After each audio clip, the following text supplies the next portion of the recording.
The camera lies. Look at that man who is talking to you. He's 70.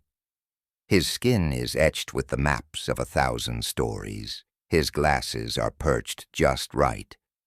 And his smile, it looks genuine, doesn't it? He looks like a man who just finished a toast at a birthday party, surrounded by the warmth of a life well lived. That man is me. My name is Arthur, and that smile is the most expensive piece of fiction I have ever produced. I'm standing in a community center room decorated with cheap streamers and balloons that are slowly losing their breath. There are people around me, yes, other seniors. We trade stories about our hip replacements and the weather. But when the cake is cut and the song fades, I walk out that door alone. I have been walking out of doors alone for 19 years, 7 months, and 4 days. I didn't lose my family to a car accident. I didn't lose them to a plague or a natural disaster. I lost them to the most dangerous thing a man can possess, his own pride. I'm speaking to you now because you probably think you have time. You think that sorry can be said next year. You think your daughter will eventually get over that thing you said. You think your wife will always be the safety net beneath your high-wire act of an ego. You are wrong. And by the time you realize you're wrong, the silence will be so loud, it vibrates in your bones. 20 years ago, I was a king. Or so I thought. I ran a successful firm. I provided. I bought the big house in the suburbs with the wraparound porch. I paid for the private schools. I was the provider. In my mind, that title bought me an exemption from being a present father or a kind husband. My wife, Elena, was the glue. She was the one who remembered the birthdays, the doctor's appointments, and the names of our children's friends. I was the one who came home at 8:00 p.m., poured a scotch, and complained about the stress of my day. I treated my family like staff, people who were there to facilitate my comfort after I'd spent all day conquering the world. My son Mark was a dreamer. He wanted to paint. I wanted him to lead. Every time he showed me a canvas, I showed him a spreadsheet. My daughter Sarah was fierce. She challenged me. Instead of admiring her spirit, I tried to break it, to make her disciplined. The cracks started small, a missed dance recital here, a forgotten anniversary there. I thought my money was an apology. I thought a new car for Elena or a high-end laptop for Mark wiped the slate clean. It doesn't. You can't buy back the look in a child's eyes when they realize their father isn't coming to the game. You can't buy back the intimacy that dies when a wife realizes she's just a roommate to a stranger. The break didn't happen with a scream. It happened with a quiet click of a door. It was Sarah's 25th birthday. She had organized a dinner. I was late, of course. A critical meeting ran over. When I finally arrived, I didn't apologize. I walked in, sat down, and started talking about the deal I'd just closed. I didn't even notice that Sarah hadn't touched her food. When she finally spoke, her voice was a whisper. "Dad, just for tonight, could you be a father instead of a CEO?" My pride flared like a match in a dry forest. "I'm a CEO so you can eat this expensive meal, Sarah. A little gratitude wouldn't kill you."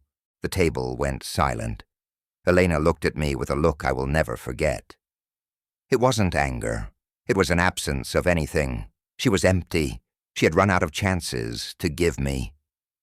"Arthur," she said, her voice steady, "we're done." I laughed. I actually laughed. I thought it was a dramatic flair. "Fine," I said, standing up. "If you all want to be ungrateful, do it on your own dime. Let's see how long you last without me."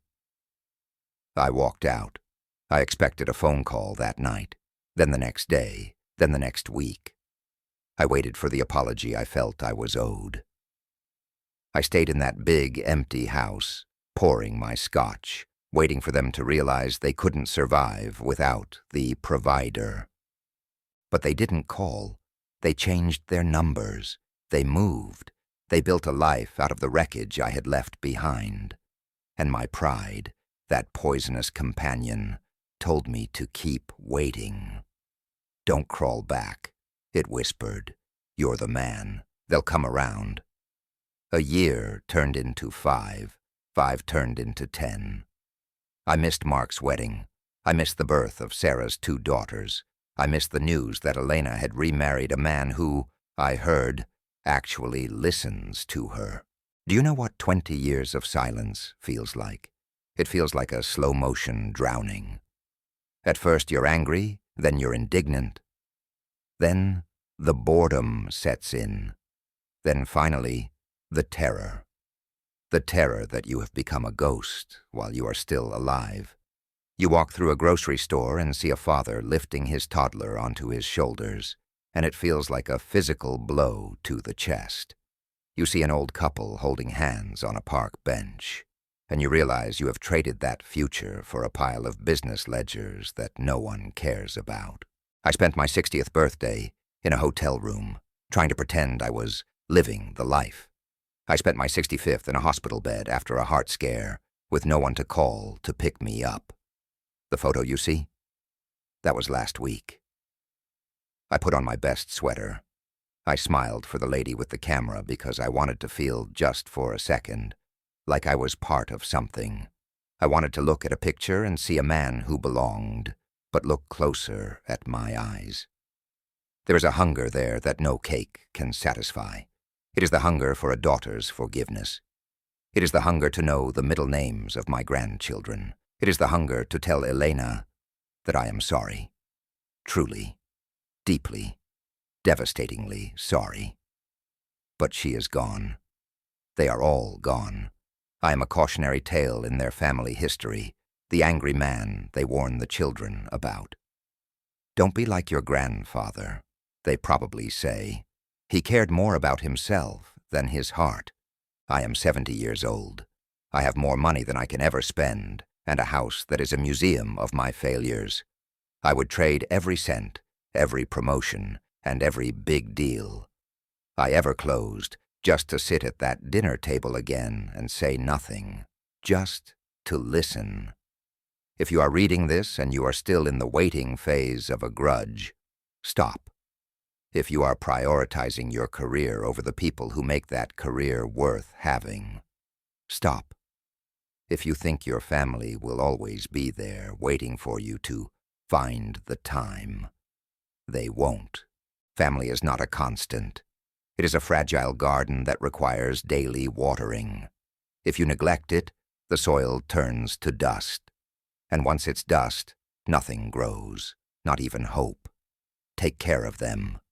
Thank God for them every single morning. Hug your children until they complain. Listen to your spouse even when you're tired. Swallow your pride until it chokes you, because it is better to be humble and loved than to be right and alone. Don't wait 20 years to realize that the most important thing you will ever build isn't a business, it's a home. Because one day, someone might take a photo of you smiling, and you don't want that smile to be a lie.